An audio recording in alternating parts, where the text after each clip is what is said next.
সকলোকে আজি একদম মৰ্ণিং হৈ আছে। বৰ্তমান 4টা বাজিছে আৰু মই ট্ৰেক্টৰলৈ ওলাইছোঁ লিগি পুখুৰী যাম। তাৰপাছত আমি যাম আচলা পথাৰ। তো আৰম্ভ হৈ গৈছে হাল বোৱা।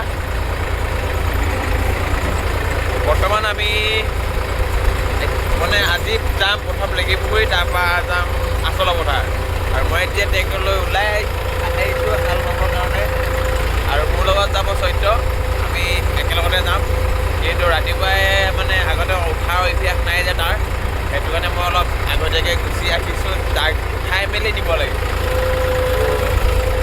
ব'লক আচলা পথাৰত লগ পাই আছোঁ, লিগি পুখুৰীত লগ পাই আছোঁ। কাৰোবাৰ যদি লিগি পুখুৰীত হাল বাবলগীয়া আছে তেন্তে আমাক যোগাযোগ কৰক। আমি আপোনাৰ মাটিডৰা হাল বাই থৈ আহিম। আৰু আজি লিগি পুখুৰীত কঠীয়ানি পাবৰ কাৰণে যাম। তাৰপৰা আচলা পথাৰত দ মাটি বাম মাটি চব একেলগতে বাবৰ বাবে গৈ আছোঁ। Thank U.